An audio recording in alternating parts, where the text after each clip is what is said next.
बिस्मिल्लाहिर्रहमानिर्रहीम। अस्सलाम वालेकुम नाज़रीन, मैं हूं सरदार अदील मुस्तफ़ा। आप देख रहे हैं आप टीवी। नाज़रीन, इस वक्त मैं मनावा के पिंड अवान ढाबे वाला में मौजूद हूं, जहां पे 2 रोज़ कबल जो है 2 नौजवानों को अलमनाक तरीके से कत्ल किया गया, जिनके नाम राशिद अली और अब्दुर्रहमान हैं। मेरे साथ राशिद अली के वालिद साहब मौजूद हैं। हम इनसे बात करेंगे और उनसे पूछेंगे कि इनके बेटे का क्यों कत्ल किया और किसने कत्ल किया, क्या वजह थी। और आपको ये भी बताऊं कि सवाल करने से पहले कि जो नौजवानों को जिस तरीके से कत्ल किया गया, इस पे हर आँख अखबार और पूरा पिंड इस पे जो है अफसरदा है। अस्सलाम वालेकुम अंकल जी। वालेकुम सलाम जी। अंकल जी, आपके बेटे को राशिद अली को भी कत्ल किया गया, अब्दुर्रहमान को भी, और क्या वजह थी, क्या तनाज़ा था जिसकी वजह से इतनी बड़ी सज़ा दी उनको? सर कोई दुख नहीं होना ना कोई वैर नहीं है उन्होंने नाल। बस ये मेरा पुत्र सी राशिद ते अब्दुर्रहमान मेरा पोतरा ही। ये लगे जान डे ट्रैक्टर ते अगों उन्हें आए ने तो उन्हें वेख्या भी खाली हथी ने, उन्हें दोनों नूं बेदर्दी से मार दी है।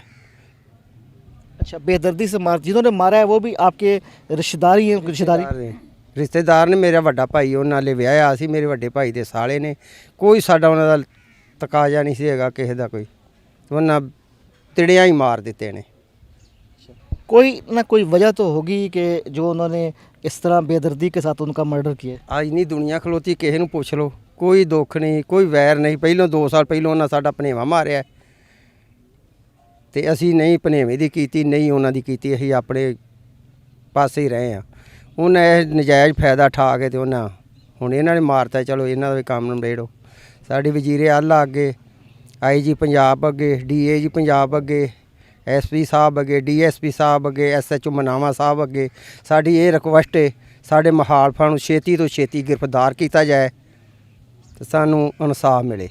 इंसाफ मिले। अंकल जी, आपका जवान बेटा इस दुनिया में नहीं रहा, ज़ाहिर है जो दुख आपको है वो दुख किसी और को नहीं हो सकता। जब आपको पता चला कि आपका बेटा नाहक यूँ कत्ल हो गया, तो आप पे क्या बीती? आप अखां के नेरा हो गए, दुनिया उल्ट गई, कोई शय नज़र नहीं आती। मेरा शेर पुत्र उन्हें पोतरा नजायज़ फड़ के उन्हें लाल कर दिते ने, उन्हें मार मार के ब्रस्ट उन्होंने चेहरे बिगाड़ दिते ने। इन्ना कोई दुश्मन भी नहीं करता जिन्नी उन्हें साडे नाल कीती ते नजायज़ कीती ने। नाजायज़ की है। अच्छा अंकल जी, पुलिस कोई तावन कर रही है? अभी तक 2 दिन बीत गए हैं, कोई गिरफ्तारी अमल में नहीं आई? कोई गिरफ्तारी अमल ने नहीं आएगी। इतने गड्डियां ਦੀਆਂ ਗੱਡੀਆਂ ਫੇਰਦੀਆਂ ਪੁਲਿਸਾਂ ਦੀਆਂ, 4.5 ਸਪੇਰੇ ਫੇਰਦੇ ਨੇ। ਮੈਂ ਉਹਨਾਂ ਨੂੰ ਆਖਿਆ ਸਾਨੂੰ ਕੋਈ ਖਤਰਾ ਨਹੀਂ ਹੈਗਾ, ਤੁਸੀਂ ਉਹਨਾਂ ਦੇ ਮਗਰ ਚੜੋ, ਜਾ ਕੇ ਜਿਨ੍ਹਾਂ ਨੂੰ ਫੜਨਾ ਜੀ ਉਹਨਾਂ ਨੂੰ ਫੜੋ। ਸਾਡੇ ਮੁਖਾਲਫਾਂ ਦੇ ਘਰਾਂ ਅੱਗੇ ਪੁਲਿਸਾਂ ਬੈਠੀਆਂ ਨੇ। अच्छा, आपके बेटे की जो है तो दुनिया में नहीं रहा, घर में जो है जो करहम मचा होगा, उसकी वालदा बहनें क्या बीती उन पे? क्यामत आई बैठी है। ना भैन रोटी खांदियां ने, ना मां उन्हां दी खांदी, ना उहदी राशिद दी बीवी खांदी है, ना दूजी मेरी भनेवी है अब्दुर्रहमान दी मां, वो भी बोश पड़ी है। कोई पुछदा किसी दा ही कोई नहीं पिया। अस्सलाम वालेकुम। वालेकुम सलाम। अच्छा भाईजान, राशिद और अब्दुर्रहमान का यहाँ मनावा में अलमनाक कत्ल हुआ, एक और दुखी दास्तान है, क्या कहेंगे इस सारे वाक़े पे? इस वाक़े के उत्ते बड़ा दुख है, हले इलाके नूं दुख है, ठीक है, पूरे हले इलाके नूं दुख। नजायज़ कतल जेह्ड़े नजायज़ ही ने। एक दुख बंदे दी दुश्मनी हुंदी, जाती दुश्मनी कि चलो दुश्मनी है तो चलो मार दिता, कोई गल नहीं।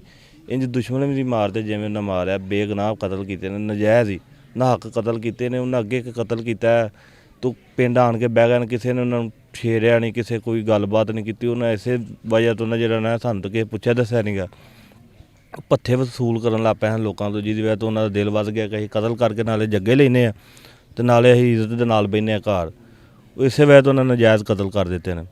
अच्छा, घर भी आप लोगों के आमने सामने हैं दोनों के, इसके बावजूद भी उन्होंने कोई लिहाज नहीं रखा और रिश्तेदारी का भी कोई पास नहीं रखा और सोचा भी नहीं कि हम क्या करते जा रहे हैं।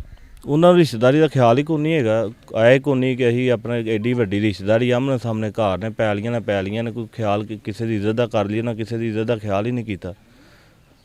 अच्छा, किसी इज़्ज़त का ख्याल नहीं किया। राशिद और अब्दुर्रहमान के बारे में आप बताएं कि आपके साथ उनका वक्त गुजरा है, ज़ाहिर है आपके साथ कोई ऐसी बात जो है जिसको आप उनको मिस करेंगे? मिस अब्दुर्रहमान मेरे कोल ही रहिंदा सी ज़्यादातर डेरे दे उत्ते, ते एडा कोई नहायत नफीस और अच्छा आदमी मैं नहीं वेख्या अपनी ज़िंदगी दे विच। अल्लाह पाक ने तां ही प्यारा लगा अपने कोल एडी छेती उन्हें बुला लिया। ਉਹਦੇ ਮੂੰਹ 'ਚ ਨਾ ਆਈ ਨਹੀਂ। ਕੋਈ ਮਹਿਮਾਨ ਆ ਗਿਆ, ਕੋਈ ਕੰਮ ਪੈਲੀ ਵਾਹੁਣ ਵਾਲੀ, ਉਹਨੇ ਆਪ ਭੱਜ ਕੇ ਹਰ ਕੰਮ ਜਿਹੜਾ ਨਾ ਅੱਗੇ ਪਿੱਛੇ ਭੱਜ ਕੇ ਭਾਈ ਭਾਈ ਉਹਨੇ ਕਰਨਾ। ਕਦੀ ਕਿਸੇ ਨੂੰ ਗਾਲ ਨਹੀਂ ਕੱਢਦਿਆਂ ਵੇਖਿਆ। ਤੇ ਬੜਾ ਹੀ ਦੁੱਖ ਹੈ ਉਹਦਾ, ਜਿੰਨਾ ਦੁੱਖ ਹੈ ਨਾ ਦੱਸ नहीं सकता मैं लफ्ज़ों ਦੇ ਵਿੱਚ ਵੀ कि जिन्ना को ਉਹਦਾ दुख है। इतना दुख है बता नहीं सकते। अच्छा, कहते हैं कि एक दो दिन कबल भी कोई उनकी हुई था, झगड़ा हुआ था, कोई मामूली बहस व तकरार हुई थी, वो बात में इतनी बढ़ गई कि उन्होंने इसके बाद जो है इंतहाई कदम उठा दिए। नहीं नहीं कोई भी नहीं, ਉਹਨੇ ਜਿਹੜੀ ਲੜਾਈ ਉਹਨੇ ਮੁੰਡੇ ਨੂੰ ਫੈਰ ਮਾਰੇ ਨੇ। ਉਸ ਗੱਲ ਦੀ ਵੀ ਕੋਈ ਗੱਲ ਨਹੀਂ ਕਿ ਬੱਚੇ ਨੂੰ ਫੈਰ ਮਾਰੇ, ਕੋਈ ਗੱਲ ਨਹੀਂ, ਆਪਸ ਦੇ ਵਿੱਚ ਮਾਫ ਕਰ ਦਿੱਤਾ। ਉਹ ਇਸੇ ਵਜ੍ਹਾ ਤੋਂ ਜਿਹੜਾ ਉਹਨਾਂ ਇਹਦਾ ਕਦਮ ਚੁੱਕਿਆ, ਮਾਫ ਕਰਨ ਦੇ ਵਜ੍ਹਾ ਤੋਂ ਹੀ ਇਹ ਕਦਮ ਉਹਨਾਂ ਚੁੱਕਿਆ। अच्छा, पुलिस कोई तावन कर रही है, 2 दिन गुजर गए अभी तक मरकज़ी मुलजमान जो है गिरफ्तार नहीं हो सके। ਪੁਲਿਸ ਤਾਵਨ ਕਰੇਗੀ, ਹਲੇ ਪੁਲਿਸ ਪਤਾ ਨਹੀਂ ਲੱਗਣ ਦਿਆ ਬੰਦੇ ਕਿੱਥੇ ਨੇ। ਪੁਲਿਸ ਲੱਗੀ ਹੈ, ਕੋਸ਼ਿਸ਼ ਕਰ ਰਹੀ ਹੈ, ਐਸਐਚ ਮਨਾਵਾ ਬੜੀ ਕੋਸ਼ਿਸ਼ ਕਰ ਰਿਹਾ, ਲੇਕਿਨ ਬਾਕੀ ਅੱਲਾਹ ਪਾਕ ਨੂੰ ਪਤਾ ਕਿੱਥੇ ਬੈਠੇ ਨੇ ਕਿੱਥੇ ਨਹੀਂ। ਉਹ ਜਦੋਂ ਉਹਨਾਂ ਦਾ ਵਕਤ ਆਉਣਾ ਜੇਲ੍ਹ ਦੇ ਵਿੱਚ ਦਾਣਾ ਪਾਣੀ ਖਾਣ ਦਾ, ਉਹਨਾਂ ਫੜੀ 'ਚ ਹੀ ਜਾਣਾ, ਜਿੱਥੇ ਮਰਜ਼ੀ ਉਹਨਾਂ ਨੇ ਜਾਣਾ ਹੀ ਜਾਣਾ ਉੱਥੇ। अच्छा, आप समझते हैं कि इंसाफ मिलेगा और जो 2 नाहक कत्ल हुए हैं उनके कातलों को भी जो है कानून के हाथों में होंगे, सलाखों के पीछे होंगे? ਇਨਸ਼ਾਅੱਲਾ ਨਜਾਇਜ਼ ਕਤਲ ਦਾ ਜਿਹੜਾ ਇਨਸਾਫ ਅੱਲਾਹ ਪਾਕ ਦਿੰਦਾ ਹੈ, ਬੰਦੇ ਦਾ ਮੁੱਲ ਪਾਉਂਦਾ ਰੱਬ ਪਾਉਂਦਾ, ਬੰਦਾ ਨਹੀਂ ਪਾ ਸਕਦਾ ਕਿਸੇ ਦਾ ਵੀ ਮੁੱਲ, ਰੱਬ ਦੀ ਜ਼ਾਤ ਪਾਉਂਦੀ ਤੇ ਇਨਸਾਫ ਮਿਲੇਗਾ। ਅੱਲਾਹ ਦੇ ਘਰ ਦੇ ਵਿੱਚ ਉਮੀਦ ਹੈ। ਨਜਾਇਜ਼ ਕਤਲ ਦੀ ਜਿਹੜੀ ਨਾ ਬੜੀ ਪੁੱਛਦਾਸ ਹੈ। ਇੱਕ ਕਤਲ ਹੱਕ ਦੇ ਉੱਤੇ ਹੋਵੇ ਨਾ ਤਾਂ ਉਹਦਾ ਅੱਲਾਹ ਪਾਕ ਮਾਫ ਕਰ ਦਿੰਦਾ ਹੈ, ਲੇਕਿਨ ਜਿਹੜਾ ਨਜਾਇਜ਼ ਹੈ ਨਾ, ਉਹਦਾ ਨਾ ਬੰਦਾ ਕਰਦਾ ਤੇ ਨਾ ਰੱਬ करदा।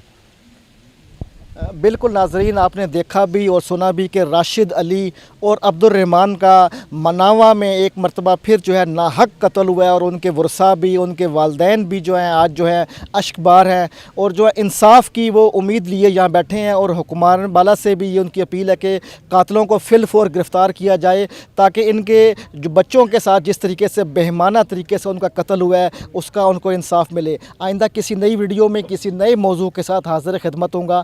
आप देखते रहें आप टीवी। अल्लाह हाफिज़।